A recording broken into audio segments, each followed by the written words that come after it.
இந்தியாவே 1.2%. அதனாலதான் தமிழ்நாட்டில் இருக்க தக்காளியை விட கேரளால தக்காளி ரேட் அதிகம். தமிழ்நாட்டில் இருக்கக்கூடிய காய்கறியை விட கேரளால காய்கறி ரேட் அதிகம். காரணம் இங்கே ஃபுட் இன்ஃபிளேஷன் அதிகம். அதனால இந்த கம்யூனிஸ்ட் ஆட்சியை பொறுத்தவரை கேரளால வேலை வாய்ப்பை ஏற்படுத்தல, பணவீக்கத்தை குறைக்க முடியல. ஏன்? வெறும் ஊழல் செய்வதை மட்டுமே பிரதானமாக வைத்திருக்கின்றார். தமிழ்நாட்டில் பாருங்க 8.5 கோடி மக்கள் இருக்காங்க. தமிழ்நாட்டினுடைய மொத்த கடன் 9 லட்சம் கோடி. கேரளா மொத்த கடன் 4,88,000 கோடி. The total debt of Kerala state is 4,88,000 crore. இந்தியாவில் எந்த ஒரு மாநிலமும் கூட பெர் கேபிட்டா இவ்வளவு கடன் வாங்கலை. எதிர்கட்சிகளால் நாட்டில் எல்லாமே ஆளுங்கட்சி தவிர்த்து எதிர்கட்சி தான். நாட்டில் எல்லாமே எதிரி கட்சியாக பார்க்காதீர்கள், எதிர்கட்சியாக பாருங்கள். இந்த எதிர்கட்சி இருக்காங்க.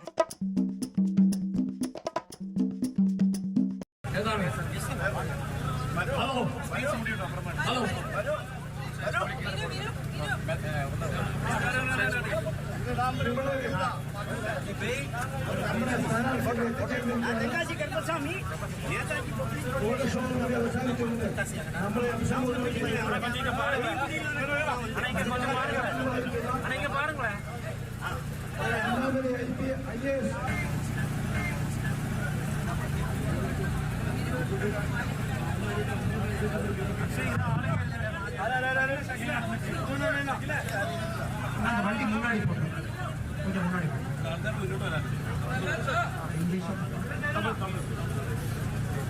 அனைவருக்கும் என்னுடைய அன்பான மதிய வணக்கம். சுட்டரிக்கின்ற வெயிலை பொருட்படுத்தாம நீங்கள் எல்லோருமே கண்ணூர் சட்டமன்ற தொகுதியினுடைய நம்முடைய வெற்றி வேட்பாளர் லோட்டஸ்ல தாமரையில் நிற்கக்கூடிய ரகுவேட்டா அவர்களுக்கு ஆதரவு தெரிவித்து எல்லோரும் வந்திருக்கின்றனர். அருமை சொந்தங்களே, நமக்கு தெரியும் கண்ணூர் மக்கள் ரொம்ப அன்பானவர்கள். ஆனா கண்ணூரில் இருக்கக்கூடிய கம்யூனிஸ்ட் தலைவர்கள் அன்பானவர்கள் கிடையாது. நமக்கு தெரியும் 2024 பாராளுமன்ற தேர்தலில் கண்ணூருடைய மக்கள் நம்முடைய ரகுவேட்டாளர்களுக்கு நிறைய ஓட்டு போட்டாங்க. பாரதிய ஜனதா கட்சி தாமரை சின்னத்திற்கு நிறைய ஓட்டு போட்டாங்க. இங்க பிஜேபி வந்துவிட்டது என்பதை காட்டிவிட்டார். இந்த முறை இந்த சட்டமன்ற தேர்தல் பாரதிய ஜனதா கட்சிக்கு ஒரு திருப்புமுனை கொடுக்கக்கூடிய தேர்தல். Turning point in Kerala politics is this election. மக்கள் 5 ஆண்டு கம்யூனிஸ்ட், 5 ஆண்டு காங்கிரஸ், அப்படியே ரொட்டேஷன்ல கொடுத்து கேரளா மக்கள் முடிவு செய்து விட்டார்கள். நமக்கு ரியல் டெவலப்மெண்ட் வேணும், உண்மையான வளர்ச்சி வேணும். கேரள மக்கள் எல்லோரும் முன்னேறும். இந்திய அளவில் யூத் அன்எம்ப்ளாய்மெண்ட் கேரளால 29%. இந்தியாவில் எங்கேயுமே 29% கிடையாது. போன ஆண்டு மட்டுமே கேரளால இருந்து 2,50,000 யூத் கேரளால இருந்து வெளியே வேலை பார்க்க போனாங்க. இங்க இருக்கக்கூடிய கம்யூனிஸ்ட் கட்சியோ இதற்கு முன்பு இருந்த காங்கிரஸ் அரசோ கேரளாவுக்குள்ள தொழிற்சாலைகளை கொண்டு வந்து வேலை வாய்ப்பை அவர்களால் ஏற்படுத்த முடியவில்லை. இளைஞர்களுக்கு இருக்கக்கூடிய அன்எம்ப்ளாய்மெண்ட் ரேட் 29%. யோசிச்சு பாருங்க எந்த அளவுக்கு இங்க கம்யூனிஸ்ட் ஆட்சி மோசமாக இருக்குதுன்னா, டிசம்பர் 2025 கேரளா ஒரு ரெக்கார்டு பண்ணுச்சுங்க. இன்ஃபிளேஷன்ல பணவீக்கத்துல 9.35%, இந்தியாவே 1.2%. அதனாலதான் தமிழ்நாட்டில் இருக்க தக்காளியை விட கேரளால தக்காளி ரேட் அதிகம். தமிழ்நாட்டில் இருக்கக்கூடிய காய்கறியை விட கேரளால காய்கறி ரேட் அதிகம். காரணம் இங்கே ஃபுட் இன்ஃபிளேஷன் அதிகம். அதனால இந்த கம்யூனிஸ்ட் ஆட்சியை பொறுத்தவரை கேரளால வேலை வாய்ப்பை ஏற்படுத்தல, பணவீக்கத்தை குறைக்க முடியல. ஏன்? வெறும் ஊழல் செய்வதை மட்டுமே பிரதானமாக வைத்திருக்கின்றார். தமிழ்நாட்டில் பாருங்க 8.5 கோடி மக்கள் இருக்காங்க. தமிழ்நாட்டினுடைய மொத்த கடன் 9 லட்சம் கோடி. கேரளா மொத்த கடன் 4,88,000 கோடி. The total debt of Kerala state is 4,88,000 crore. இந்தியாவில் எந்த ஒரு மாநிலமும் கூட பெர் கேபிட்டா இவ்வளவு கடன் வாங்கலை. கம்யூனிஸ்ட் ஆட்சி நமக்கு வேண்டாம். காரணம், அடுத்த தலைமுறை இளைஞர்களுக்கு கம்யூனிஸ்ட் ஆட்சியினால எந்த ஒரு பிரயோஜனமும் கிடையாது. கேரளாவுடைய காங்கிரஸ் இந்தியா முழுவதும் ரிஜெக்ட் பண்ணிட்டாங்க. அதனால கேரளாவும் கூட இந்த முறை காங்கிரஸ் கட்சியை ரிஜெக்ட் பண்றதுக்கு தயாராக இருக்கின்றாங்க. அருமை சொந்தங்களே, மோடி அவர்களை பொறுத்தவரை கேரளாவுக்கு தொடர்ந்து செஞ்சுக்கிட்டு இருக்கிறாங்க. நீங்களே யோசிச்சு பாருங்க, கேரளா மாநிலத்திற்கு மட்டுமே மோடி அவர்களுடைய ஆட்சியில் கிட்டத்தட்ட 29 லட்சம் விவசாயிகள் 29 lakh ஃபார்மர்ஸ் கேரளா மாநிலத்தில் மட்டுமே 6000 ரூபாய் பிஎம் கிசான் சம்மான் நிதியில 29 lakh ஃபார்மர்ஸுக்கு 6000 ரூபாய் மோடி ஐயா கொடுக்கிறாங்க. கேரளாவுடைய ஆனுவல் பட்ஜெட் 2009 இருந்து 14 வரை காங்கிரசுடைய ஆட்சியில ஒரு வருஷத்துக்கு 372 crore 372 கோடி. போராண்டு பாத்தீங்கன்னா பட்ஜெட்ல கேரளாவுக்கு ஒதுக்கப்பட்ட பணம் மட்டுமே ரயில்வேல 3254 கோடி, 10 times மோர். ரயில்வேவுடைய ஒதுக்கீடு மட்டுமே கேரள அரசுக்கு 10 மடங்கு மோடி ஆட்சியில் அதிகமாக கொடுத்திருக்கின்றோம். அது மட்டுமில்லை, அருமை சொந்தங்களே, கேரளாவில் கட்டப்பட்டிருக்கூடிய வீடுகள் பாருங்க. கிராமாந்திர பிஎம் ஆவாஸ் யோஜனா ரூரல் 34 லட்சம் வீடுகள், 34 lakh houses. PM Awas Yojana urban பாருங்க, 1,34,000 houses, 1,68,000, 1,68,000 houses கேரளாவில் மட்டுமே மோடி ஐயா வீடு கட்டி கொடுத்திருக்கிறாங்க. ஆனா கேரள அரசு, கம்யூனிஸ்ட் அரசு, ஆவாஸ் யோஜனா அர்பனுக்கு கையெழுத்து கூட போல 2.0. நாங்க லைஃப் மிஷன் பேரை மாத்தி மத்திய அரசுடைய பணம் வேண்டாம் என்று கேரளாவுடைய கம்யூனிஸ்ட் ஆட்சியில சொல்லிக் கொண்டிருக்கின்றார்கள். அருமை சொந்தங்களே, கேரளாவை பொறுத்தவரை இந்தியா முழுவதுமே பிஎம் ஸ்ரீ ஒரு அரசு பள்ளிக்கூட government schools are getting upgrade. ஆனா கேரளாவுடைய கம்யூனிஸ்ட் அரசுக்கு பிஎம் ஸ்ரீ பணமும் கூட வேண்டாம். ஆனால் கேரளாவில் இருக்கக்கூடிய பினராயி விஜயன் அவர்களுடைய அரசு 5 ஆண்டுகள்ல கேரளாவை மோசமான இடத்துக்கு கொண்டு போய் வச்சிருக்கிறாங்க. All developmental indicators are faulty in Kerala. It is like a leakage pipe. இதை சரி பண்ணணும். நாங்க நம்முடைய என்டிஏ மட்டும்தான், நம்முடைய பாரதிய ஜனதா கட்சி மட்டும்தான், நம்முடைய நரேந்திர மோடி அவர்கள் மட்டும்தான் கேரளாவை டெவலப்டு கேரளாவாக, விகிஷன் கேரளாவாக கொண்டு போக போறாங்க. அதனால்தான் கேரளாவுடைய மக்கள் பாரதிய ஜனதா கட்சிக்கு ஒரு எம்பி கொடுத்திருக்கிறீங்க, ஒரு மேயர் கொடுத்திருக்கிறீங்க, 2 முனிசிபாலிட்டி சேர்மன் கொடுத்திருக்கிறீங்க, 32 பஞ்சாயத்து தலைவர் கொடுத்திருக்கிறீங்க. It is only the start. கடந்த 5 ஆண்டுகள் கேரளாவை பொறுத்தவரை பாரதிய ஜனதா கட்சி எம்பியில் இருந்து பஞ்சாயத்து சேர்மன் வரை எல்லா இடத்திலும் கூட முதலாக பிஜேபி கொடுத்திருக்கிறது. இந்த முறை நீங்கள் எம்எல்ஏ கொடுக்க வேண்டும் என்கின்ற வேண்டுகோளை வைக்கிறேன். This time the people of Kerala should bless Bharatiya Janata Party with MLAs to serve you, MLAs to bring development to you, MLAs to change the face of Kannur.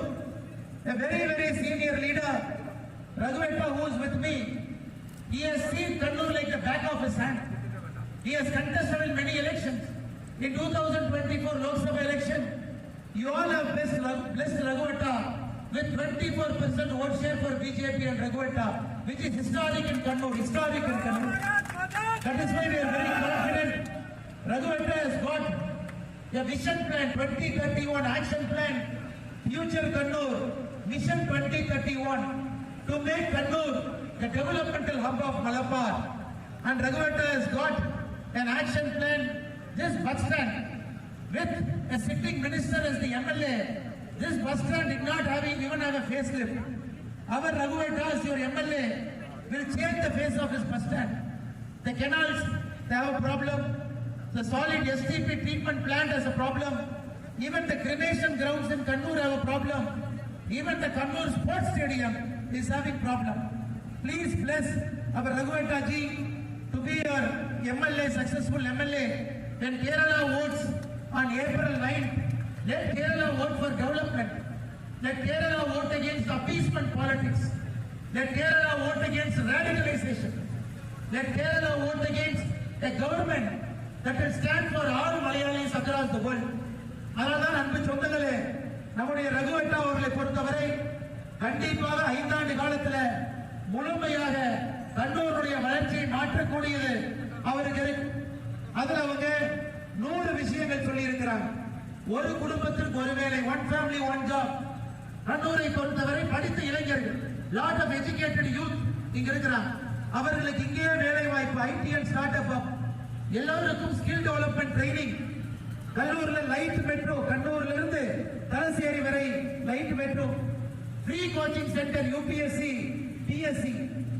நம்ம பெண்கள் இருக்கிறாங்க, our sisters and daughters are here, mothers are here. Safe Kannur. Communist ஆட்சியில the drugs menace have gone up in Kannur. Lot of tourists are also getting attacked in Kannur.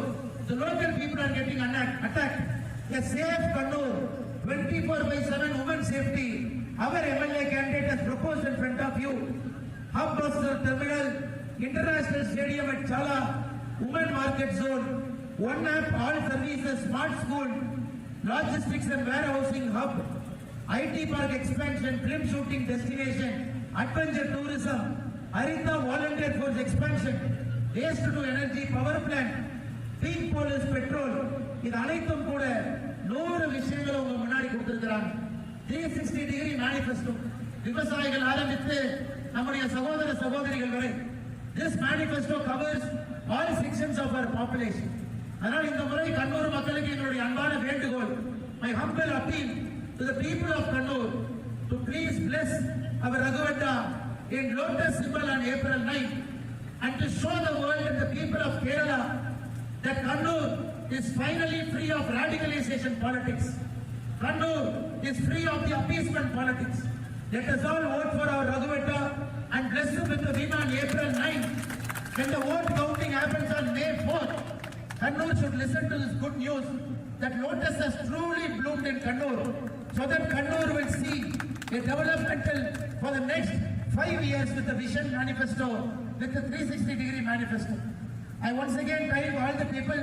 இங்க இருக்கக்கூடிய எல்லோரையும் மறுபடியும் ஒரு முறை நான் நன்றிகளை செலுத்துகின்றேன். இந்த சுட்டரிக்கின்ற வெயில hot sun, you all have walked on the road, you all danced, you all enjoyed yourself, you all felt happy working as a volunteer for BJP, and the people also showed the response. முன்னாடி வர்ற மக்கள், everybody smiled, everybody waved their hand, everybody showed their support, everybody said they will vote for Lotus. ஆனால் கண்ணூரில் இருக்கக்கூடிய மக்கள் நம் மீது அன்பை கொடுக்க ஆரம்பித்து விட்டார்கள். கண்டிப்பா I certainly believe on April 9 the people of Kannur will bless Lotus, will bless Narendra Modi ji, will bless Raghuvatta ji, will bless BJP by voting for Lotus. Thank you for your time, thank you for your patience, thank you for your love, thank you for your energy. Let us win Kannur, let us get BJP elected, let us get Raghuvatta elected as our MLA, let us show true development to Kannur. Thank you so much. Bharat Mata ki, Bharat Mata ki, Bharat Mata ki. Amit Shah mate ja rahe hain. विकसन जाएगा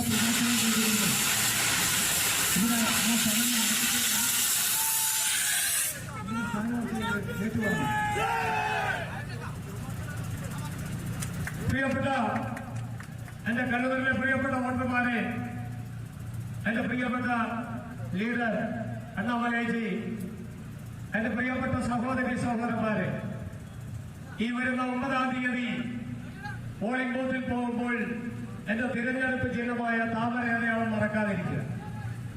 കണ്ണൂരിൽ സമഗ്രമായ വികസനത്തിന് വേണ്ടി ഞാൻ നിങ്ങളോടൊപ്പം ഉണ്ടാകും.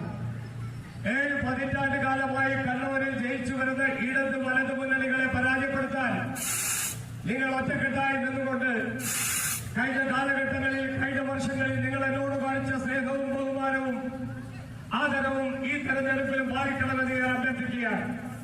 നമുക്ക് ജയിക്കാൻ കേവലം 45,000 വോട്ട് മാത്രം മതി.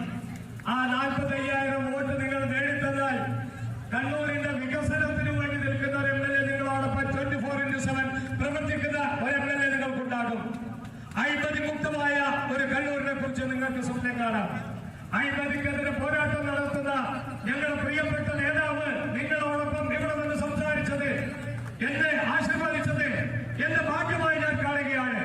പ്രിയപ്പെട്ട സഹോദരി സഹോദരന്മാരെ, ഞാൻ ദീർഘിപ്പിക്കുന്നില്ല. ഈ പരിവാരത്തിന് കാത്തിരുന്ന കണ്ണൂരിലെ ബഹുഭൂരിപക്ഷം വരുന്ന വോട്ടർമാർക്ക് 1000 നന്ദി ഇപ്പോഴും ഞാൻ അറിയിക്കുന്നു. ഈ വരുന്ന 9-ാം തീയതി കാലത്ത് നിങ്ങൾ പോളിംഗ് ബൂത്തിൽ പോകുമ്പോൾ താമര ചിഹ്നം മറക്കാതെ നിങ്ങൾ മുന്നോട്ട് വരണം, എനിക്ക് വോട്ട് ചെയ്യണമെന്ന് അഭ്യർത്ഥിക്കുന്നു. ഒപ്പം തന്നെ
ക്യാപ്പ് കൊണ്ടല്ലോ നടുക്കൊഴിപ്പിച്ചിരുന്നാ പോരെ